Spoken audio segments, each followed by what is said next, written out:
Vážený pán predsedajúci, vážený pán minister, vážené kolegyne, kolegovia, budem sa snažiť byť rýchly. Prosím vás, dneska je piatok 13. Ona to naozaj sedí. Dneska je čierny deň slovenského súdnictva a justície. Dneska som bol na Bratislavskom súde Bratislava 2, kde sudca posvetil podvod. Kolosálny, obrovský, najväčší, najdrzejší podvod, aký možno kedy bol urobený v tejto krajine. Pod oknami parlamentu 24 hektárov niekto podvodne zamenil za cenu, za ktorú si nekúpite rožok, kde meter štvorcový ohodnotený, myslím, na 7 centov. Zamienala to firma, ktorá zamieňané pozemky ešte ani nevlastnila. Ak bol niekde urobený podvod, tak bol urobený v Pečnianskom lese. Ak bol niekde urobený drzý podvod, tak bol urobený v Pečnianskom lese. Dneska súd, tá pani sa postavila, tá súdkyňa sa postavila, za ňou bol slovenský dvojkríž a povedala, že v mene republiky ruší to podanie štátnych lesov. Dneska je čierny deň slovenského súdnictva, prosím vás. Ak je toto v tejto krajine možné, my sme niekde urobili obrovskú chybu.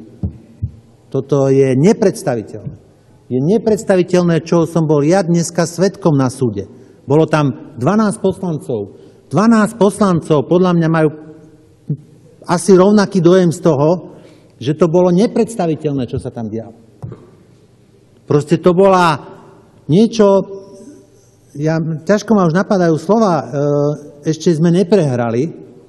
Ja mám pri Pečnianskom lese stožiar s vlajkou.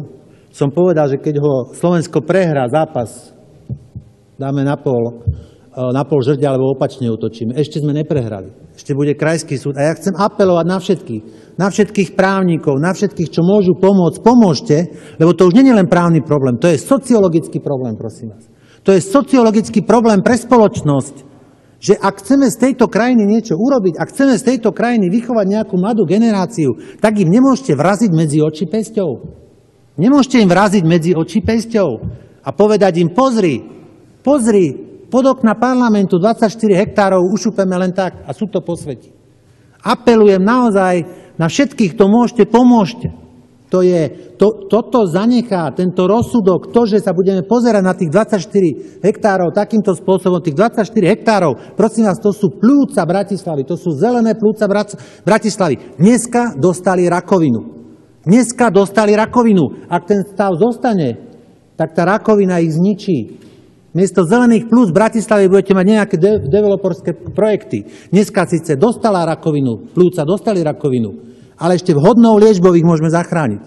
Apelujem naozaj na každého, kto môžete, pomôžte, na politikov, na sudcov, na prokurátorov, na všetkých apelujem, prosím vás, nedovolte to. Dneska je čierny deň slovenskej justície.